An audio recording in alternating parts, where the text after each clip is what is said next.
Advantages of these nuclear reactions. You have already observed that we've already said that one of the most important advantage or use is they help our sun to produce energy, which is very important to us.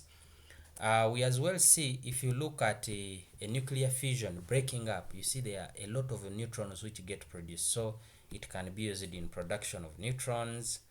It can be used in making atomic bombs, because this kind of reaction, it can happen, meaning you can, because there is a lot of energy that is produced when it breaks up, meaning it is can be used to produce bombs, which now can work in the security or the defense systems.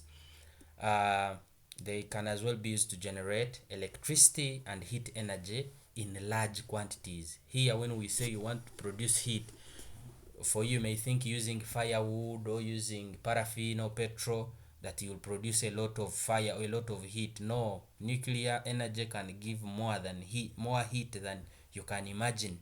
Okay, so when let's say there is need of a lot of heat, then there a nuclear reaction can be helpful, or it can be important. And we see this heat energy can again be used to produce electricity, like we are going to see shortly.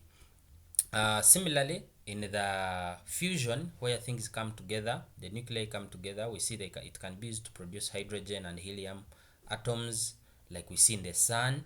Remember, hydrogen is important for formation of water. And remember, if hydrogen atoms combine with water, hydrogen molecule with water molecule, you'll be able to produce a water molecule. If you have one hydrogen atom and two molecules of water, or two atoms of water, of oxygen, sorry, then you'll be able to form H2O. Sorry, two hydrogens, one oxygen, then you're having water molecule. So we see formation of hydrogen atoms is possible by help of nuclear fusion. Then we also, similarly to fusion, it can as well be used to produce electricity and heat or energy on the large scale, because both of the reactions, as they are happening, a lot of heat is produced, and that heat can be used to produce electricity, like we are going to see. When we are to look at it in form of diagrams for nuclear fusion, this is what we are talking about. You're having here, let's say, a hydrogen which is having one neutron and one proton, meaning a total mass number of 2 and atomic number of 1, combining with another hydrogen which is having 2 neutrons and 1 proton, meaning this one is having a mass number of 3, because these are 3 particles, but an atomic number of 1, because there is only 1 proton. So when they come together here, they can join, but as they are joining, you can see there is a lot of heat which is produced in all directions. That is fusing. They are joining together. Now, as they are joining together, you may find that successfully 2 neutrons, these blue ones, and 2 protons may come together, they stick together, meaning they have formed now a new nucleus which is having 2 neutrons and 2 protons, meaning this is a mass number of what? Of 4. And we know a nucleus or an atom with that mass number is helium. You see how 2 hydrogens now form 1 helium. But as well, remember you had 3 neutrons, but now here you're having only 2. You had 2 protons, all of them they are here, meaning where is the third neutron? The third neutron will be the one that will be emitted, and of course accompanied with energy. So this is what an example of what we were showing in the equations in the previous slide. For the case of fission, breaking up, you may have, let's say, your uranium, which is uranium-235. When you hit it with a neutron, meaning now when this neutron comes and hits it, they'll become a mass number will be what? 236, because the neutron has joined in. Now it will break up to form barium-144 and krypton-89. But of course we said when you combine this 89 with 144, you're getting 233. Yet here initially you had 236, meaning there is a balance of 3. So these are the 3 neutrons which will be produced. Remember also, there is a lot of energy which is produced up to about 200 megaelectron volts. You see that? So there is a lot of energy produced. So that's how we can visualize it in terms of image array to try and show you the picture. Now let's look at how we can generate electricity using nuclear reaction. I'll show you a simple diagram. I will not talk a lot about it. The simple diagram is just like this. Now what do you have? You have this part which is of a nuclear reactor, then you have the turbine part, then the cooling part, and then the generator. Simple. They are like 4 parts: turbine, cooling, the generator, then the reactor side. See, now how does it work? In here you have what you call the fuel rods. These may be uranium, barium, any radioactive element in here. Now as this radioactive element is in here, neutrons are being emitted. It is decaying. As it decays, the neutrons are hitting again that element in itself, meaning it is causing it to break down. You see, as they are breaking down, there is a lot of energy which is being produced in here. That is why you see it is even painted orange, meaning there is a lot of heat produced. Now that heat can run through this pipe. This pipe is placed in a water here, a water tank. You see, there is that heat pipe which is passing through that water, meaning it will heat this water until the water turns into steam. Now that steam produced will come this side and start rotating the turbines. Now you know the turbines are connected to the shaft of the generator, and that's how the generator will start producing electricity. You see, simple. You're reacting, you're causing nuclear fission to occur, which produces heat. The heat hits the water, water turns into steam, the steam rotates the turbines, which runs the generator, and the generator is producing electricity. So it cannot be connected, or it can be transmitted, as you studied under electric generation and transmission. We can maybe have a extra look at what these other parts do. Now we have here what we call the control rods. These ones here, these may be made of boron, and the moderator, whereby this is like the case where the radioactive element is placed. That moderator may be made of graphite. Remember, graphite is very hard, strong. Okay, what is the role of graphite and these control rods?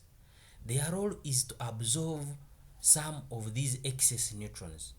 Remember, if you don't absorb some of these neutrons, there will be a chain reaction. Every neutron produced will cause another nuclear fusion. It will cause another nuclear fusion. You may find you have too much heat that can end up creating trouble that you may not need, and this reactor can end up bursting.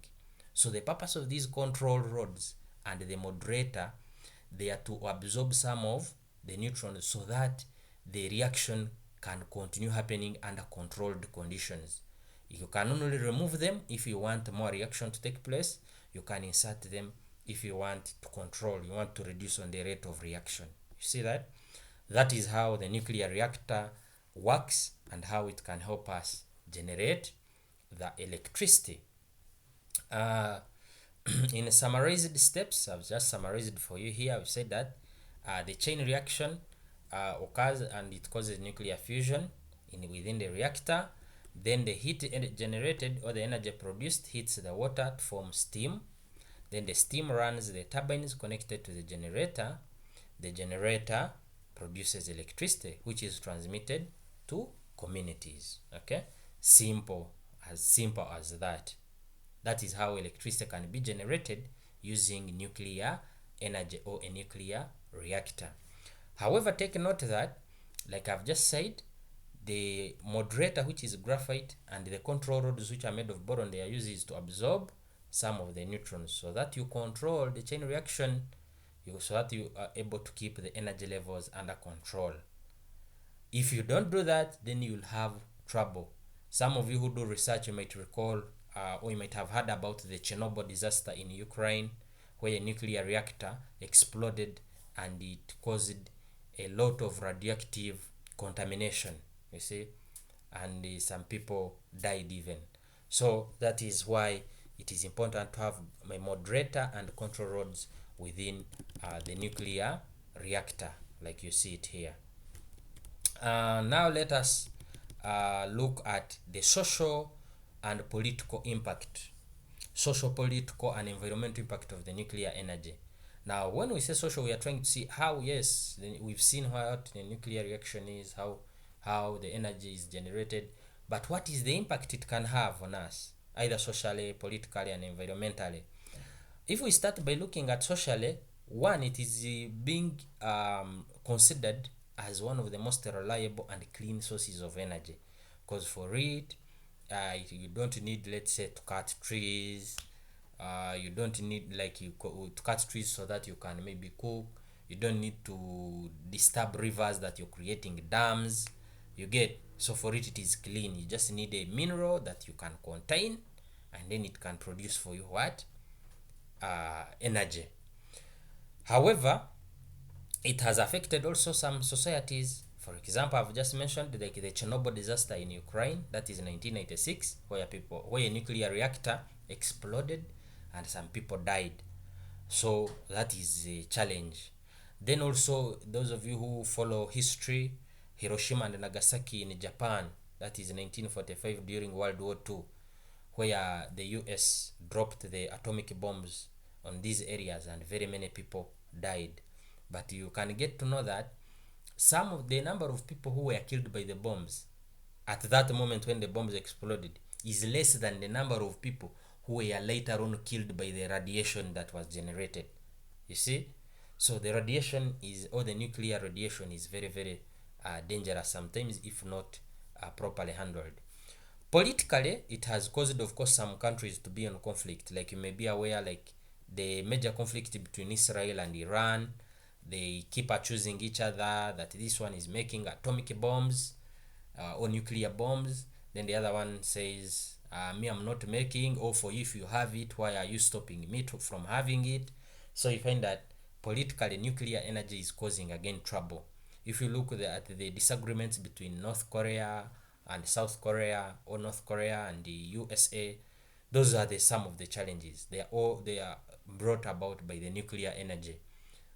Some people don't want others to have nuclear energy, whereas others also want to have it. So it is starting to cause conflicts between countries. So that is the impact that this nuclear energy is having on the political world. Environmentally, unless you allow it to contaminate the water, but nuclear energy is considered to be a clean source of energy, because for it doesn't produce greenhouse gases. For it is just as nice and clean as possible. But it has one challenge, that if you, like, let's say, deposit it, you allow it to leak into, let's say, water sources, you allow it to get into contact with the living things, they can be contaminated by this nuclear energy. So that is the impact it can have on the environment. Otherwise, for today, let's end there. And I just want to remind you once again that subscribe to our channel, leave a like, so that share with other colleagues. You can always come up to this channel, you'll always find there different lessons. For now, be blessed.